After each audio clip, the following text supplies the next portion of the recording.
Hello मेरे प्यारे students, कैसे हैं आप लोग। उम्मीद करता हूं कि आप लोग अच्छे होंगे। चलिए आगे आज हम समझते हैं शून्यांकों को ज्ञात करना। चूँकि मैं इसमें इसी चैप्टर में पहला और दूसरा सवाल मैंने बताया था शून्यांकों को ज्ञात करने के लिए। चूँकि यहाँ पर बच्चे जो है काफ़ी कंफ्यूज हो जाते हैं, क्योंकि यहाँ अपान आ गया है। देखिए x² + 1/6 x-2, तो जो 1/6 है, यह कन्फ्यूजन बच्चों को कर देता है कि इसको मैं कैसे लगाऊं। तो मैं आपको बता रहा हूं, बिल्कुल एकदम बने रहिए वीडियो के साथ। बहुत ही शानदार मैं आपको बता रहा हूं। चैनल पे आप नए विजिट कर रहे हैं तो चैनल को सब्सक्राइब और बेल आइकन की घंटी जरूर दबा दीजिए। देखिए, बहुपद x² + 1/6 x-2 के शून्यक ज्ञात कीजिए तथा इस बहुपद के गुणांकों और शून्यांकों के बीच संबंधों का सत्यापन कीजिए। तो अब देखिए, लगाने का तरीका जैसे पहला और दूसरा सवाल में मैंने बताया है, सेम उसी तरह का है, लेकिन यहाँ पर थोड़ा सा समझ लीजिए। आप अगर उसको नहीं देखे होंगे तो यहाँ पे आप समझ लीजिए। x² + 1/6 x-2, यही कंफ्यूज कर देता है। 1/6 मैंने बहुत से बच्चों को देखा है, तो वहाँ वो कंफ्यूज हो जाते हैं। ठीक है ना। चूंकि हमको शून्यांकों के लिए ज्ञात करना है, तो शून्यांक के लिए हम करेंगे क्या कि पूरे बहुपद का मान 0 हो जाता है। ठीक ना। तो शून्यांक के लिए द्विघात बहुपद चाहे बहुपद 0 हो जाता है। क्लियर हो गया। यानी कि x² + 1/6 x-2 = हो जाएगा 0। समझना क्या। अब क्या करेंगे भाई, देखिए खटाक खटाक गुणा करिए, इसमें गुणा करिए और इसमें गुणा करिए, क्रॉस मल्टीप्लाई। तो यहाँ पर 1 होता है तो 6 1 जा 6, मैंने 6x² + x 1 जा x। अब 6 का गुणा 2 में कर देंगे तो -12 = 0। क्लियर हो गया ना। तो देखिए, जब पहला और दूसरा सवाल मैं बता रहा था तो उस समय मैं रूल भी बताया था आपको। ठीक है ना, कि करना क्या है। और यहां भी आप समझ लीजिए, इसका खंड करेंगे। देखिए 12 का 6 में गुणा करेंगे तो 6 × 12, 12 × 6 = 72। अब यह सोचिए, गुणा करने पर 72 आ जाए और जोड़ने चाहे घटाने पर, माने जोड़ कर लाएं या घटा कर लाएं, लेकिन इसके पास जो अंक है वह लाना है, मतलब +1 लाना है हमको। ठीक है। तो खंड किस किस पहाड़ा में आएगा तो कई पहाड़ा में, लेकिन 9/72 होता है। और 9 में से 1 8 जाएगा तो 1 बच भी जाएगा। तो यही वाला खंड हमारे लिए सूटेबल रहेगा। देखिए 12 × 6 = 72 होता है। ठीक है ना। लेकिन 12 और 6 जोड़ेंगे तो 18 हो जाएगा। 12 में से 6 घटा देंगे तो 6 आएगा, लेकिन लाना हमको कितना है, 1। इसलिए हम यह वाला खंड मान रहे हैं, यह गलत खंड हो जाएगा। समझ रहा ना। तो चलिए यहाँ पे तो 1 आ गया और यही 1 यहाँ लाना था हमको।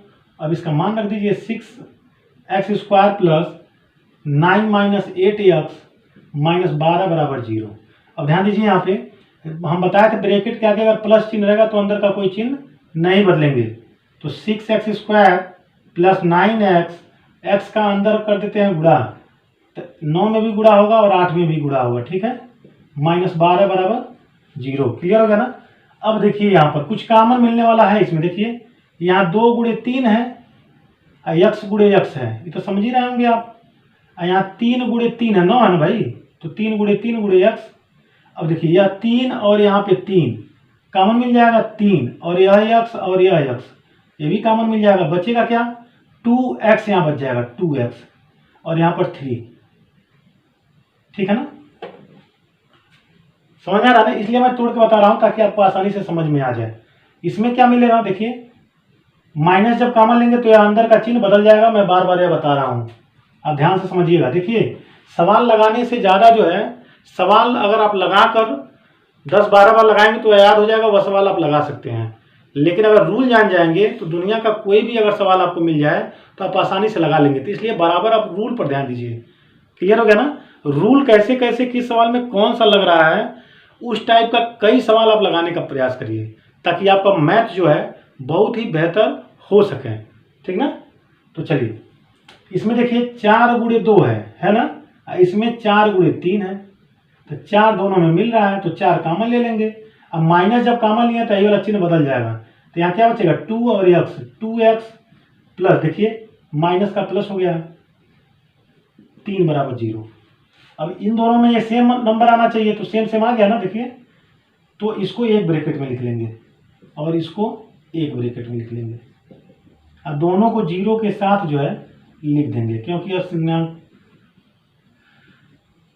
0 के साथ दोनों को लिख दिए। अब साइड चेंज कर देंगे, तो साइड चेंज करेंगे तो होगा 2x इज इक्वल टू -3 और इसका हो जाएगा 3x minus 3x is equal to 4।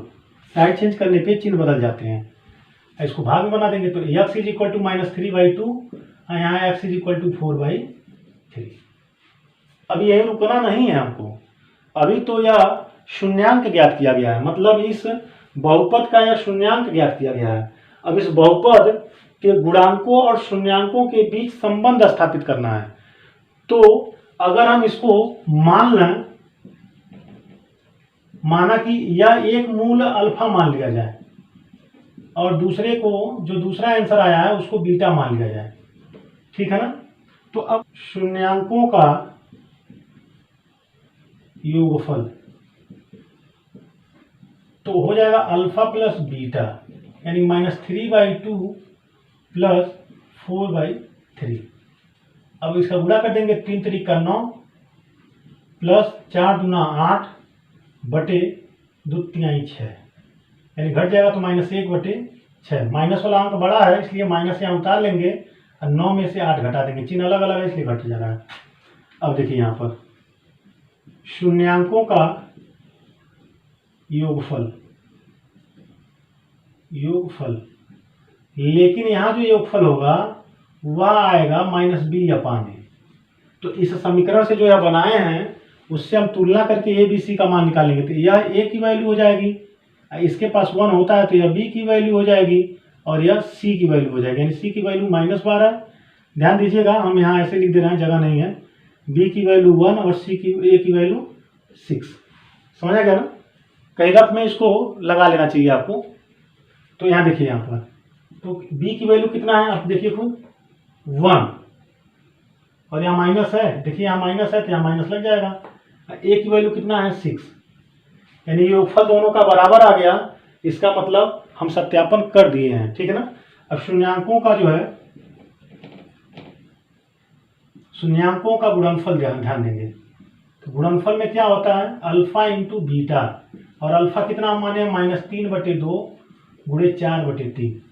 जब भी कभी भी अगर गुणांकों और शून्यांकों के बीच संबंध स्थापित करना होगा आपको, तो हमेशा 2 बार योगफल निकालेंगे।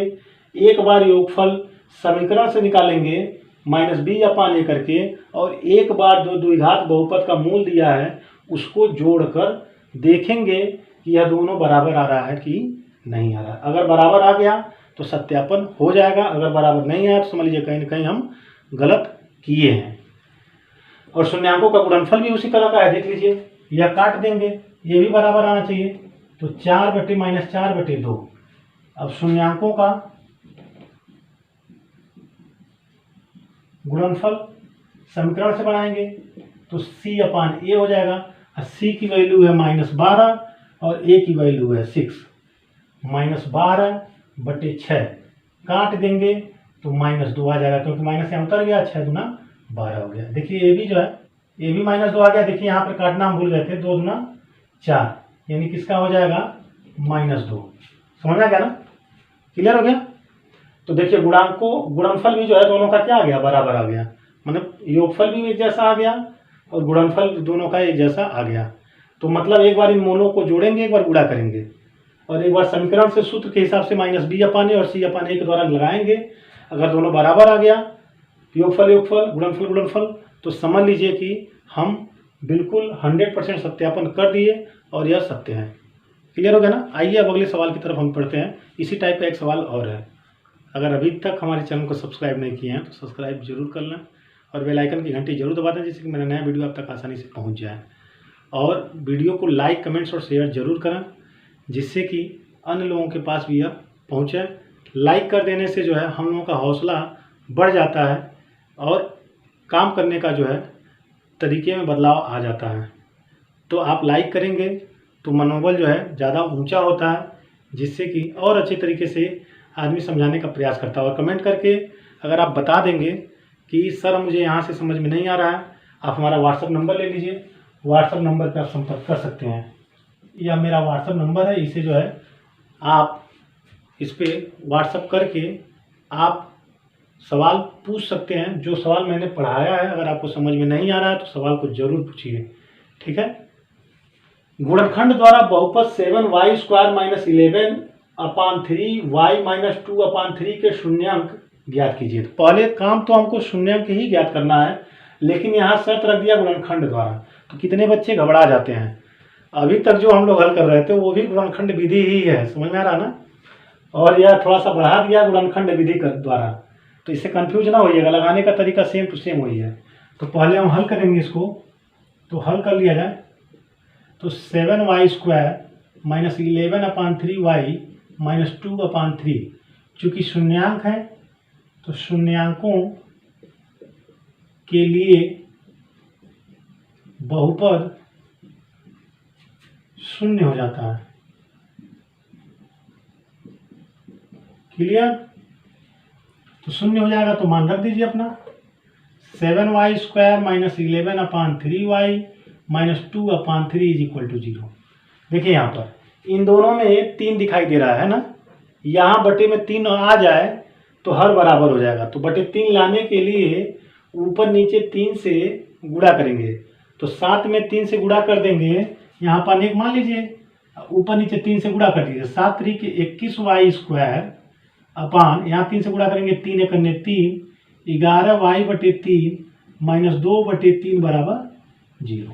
क्लियर? हर बराबर हो गया तो इसको हम एक बार लिख सकते हैं, ठीक है ना। तो 21y² - 11y - 2 = कितना 0। अब 3 का इसमें कर देंगे गुणा, तो 21y² - 11y - 2 = 0। अब इसका हम कर देंगे खंड। तो खंड करने का एक तरीका यही है कि इसका जो स्क्वायर वाले के पास अंक है उसका और जो अचर पद है उसका कर देते हैं गुणा, मतलब 21 × 2, तो 21 दूना हो जाएगा 42। अब सोचिए गुणा करने पर 42 आ जाए, लेकिन जोड़ने या घटाने पर जो है 11 है। कोई ऐसा खंड आपको समझ में आ रहा है? गुणा करने पर 42 आ जाए और जोड़ने घटाने पर 11 आ जाए, जोड़ के 11 ला दीजिए चाहे घटा कर ला दीजिए, लेकिन 11 आना चाहिए, समझाएगा ना। तो देखिए एक दिमाग में आएगा 7 × 6 = 42, 42 तो 7 और 6 के गुणा में भी आ जाएगा, लेकिन 7 और 6 जोड़ेंगे तो 13 हो जाएगा, और अगर 7 में से 6 घटा देंगे तो 1 आएगा। हमको लाना कितना है 11, मतलब यह हमारा जो खंड है, सोच है, वो हमारा गलत है। तो उसी तरह आगे भी सोचिए आप, तो आपको मिलेगा 14 × 3 = 42, ठीक है ना, और 14 में से 3 अगर घटा देंगे तो आ जाएगा 11, यानी यह खंड हमारा जो है सही है। अब यहाँ रख दीजिए y² - 14 - 3y - 2 = 0। अब माइनस का साथ में गुणा करते हुए y का भी गुणा करेंगे, तो 21y² माइनस प्लस का गुणा -14, y का गुणा अगर 14 में कर देंगे तो 14y हो जाएगा, माइनस माइनस हो जाएगा प्लस, और यहाँ पे 3y - 2 = 0। समझना क्या? अब इन दोनों में कॉमन मिलेगा, तो देखिए यह 21 है तो 7 3 का 21 हो जाएगा, और यहाँ 7 दूना 14, मतलब दोनों में 7 मिल रहा है। यहाँ y² है, यहाँ भी y है, तो मतलब y भी मिलेगा, मतलब 7y कॉमन हो गया, और यहाँ बचेगा हमारा 3y - 2। और यहाँ देखिए, यहाँ अगर प्लस है तो प्लस अगर कॉमन लेंगे तो अंदर का चिन्ह नहीं बदलेगा। बताएं आपसे, इन दोनों में कॉमन कुछ मिल ही नहीं रहा है, तो जब कॉमन कुछ ना मिला तो एक मान लेते हैं कि एक कॉमन मिलेगा ही मिलेगा, क्योंकि एक संख्या ऐसा है ना वह सबके साथ होता है, इसलिए यहाँ 1 मान लेंगे।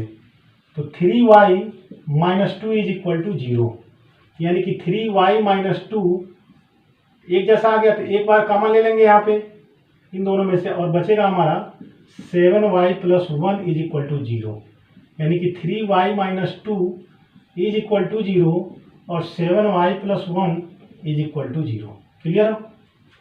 इसका साइड चेंज करेंगे, 3y = 2 और 7y = -1, अब y इज इक्वल टू 2/3, इसमें y इज इक्वल टू, यहाँ गुणे चिन्ह है तो भाग में भेज देंगे, तो -1/7।